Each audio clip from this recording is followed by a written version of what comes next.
Hey guys, and welcome back to another review of The Walking Dead Season 6. And before we begin, I want to take a quick second to say that the attacks that happened over in Paris, I just heard about them earlier this morning. Yesterday, I did the Ruby review, and I didn't hear about it until today. So my heart goes out to everyone in Paris, everyone who lost their lives. Just all that stuff. It's a truly terrible thing. I know personally what it's like to lose people that you care about, and I have a friend over in Paris. I hope to God that she's okay. I haven't heard anything from her yet, so I'm just hoping to God she's okay. Uh, so I guess we get into the review. So we pick up where we left off with Daryl, Shasha, and Abraham. And what happens is they get attacked by some people. Now, initially, I think that these are the wolves, but at the same time, I think that they might be a different group. Maybe some sort of third faction where Daryl runs into people from this apparent faction and begins to slowly trust them. While simultaneously, Sasha and Abraham are held up in this office waiting for Daryl. They've set up some tracks sort of deal. And of course, Sasha is really trying to get Abraham to stop with his constant uh, killing of the walkers. That it's not really so much he's trying to survive, but it's an obsessive need to kill a walker. And it's very psychologically there. He's just so messed up all the time. He followed Sasha because he thought that, or at least he said that he thought that she was on some sort of suicide mission run thing, that's what she was going on about. When in fact, sort of behind the curtains, you can see that he's going along not because he's trying to look out for someone else, but because he wants to kill walkers. He's just so addicted to the feeling of killing them that it just really starts to break him apart in some ways if he doesn't kill them. It drives him insane. And it's seen very well when he's on top of the roof and he's just trying to get that rocket launcher away from the walker while at the same time trying not to kill it, and you can see it's really messing with his head.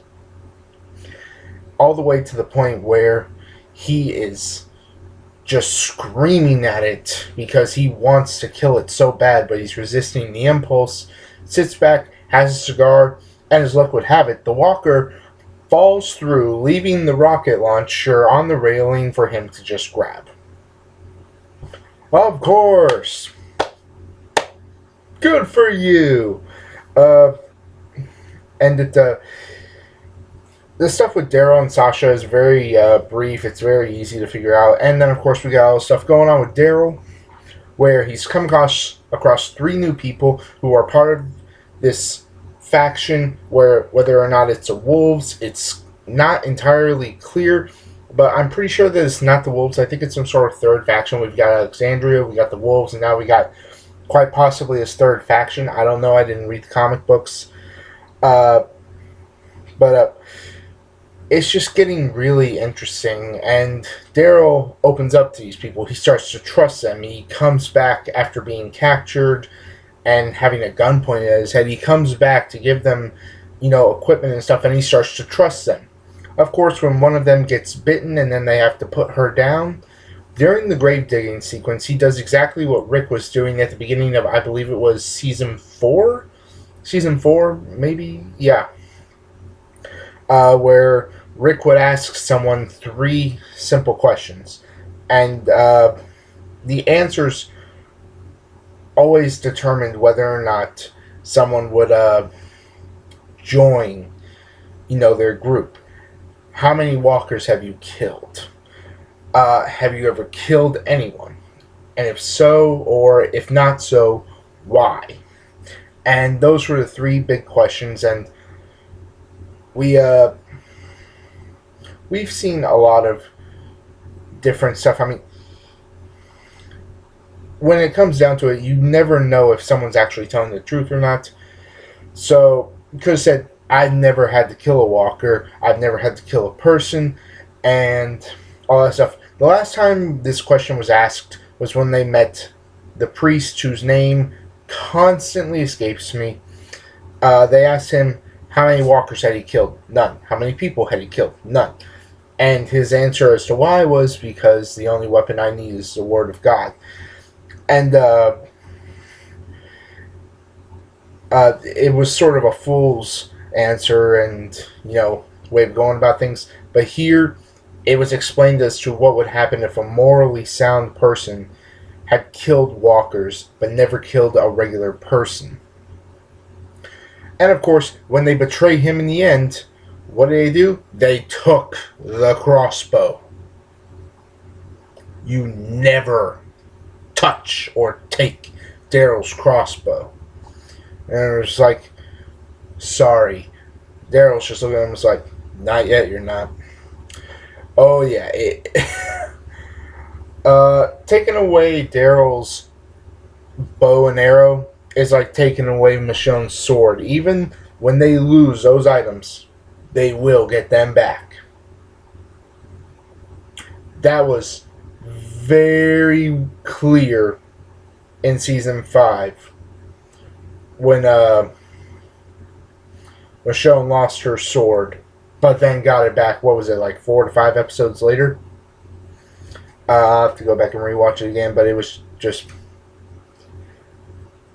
yeah.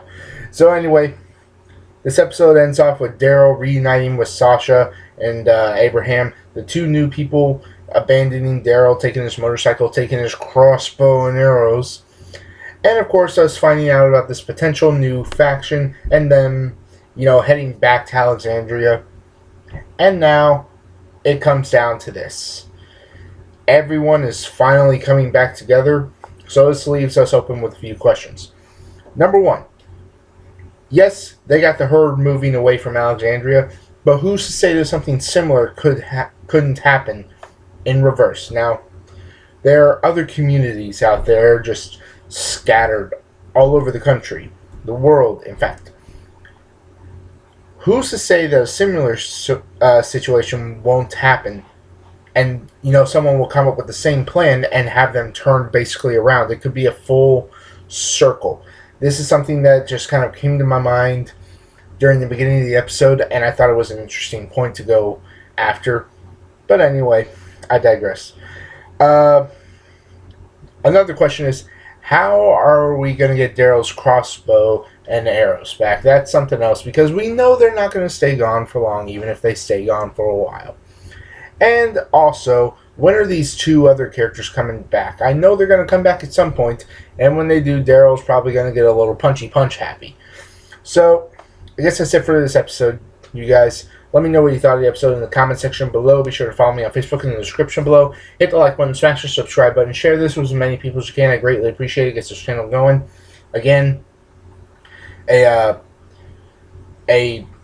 apology to everyone in Paris. My condolences to everyone. It's just a true disaster. I'm Kedrix, and as always, people, have an awesome day. Just really tragic stuff. I'll catch you guys later. I'm going to be watching Into the Badlands today, see if I like it. If I do, I'll come back with a review. If not, I guess that's it for today. I'll catch you guys later. Peace.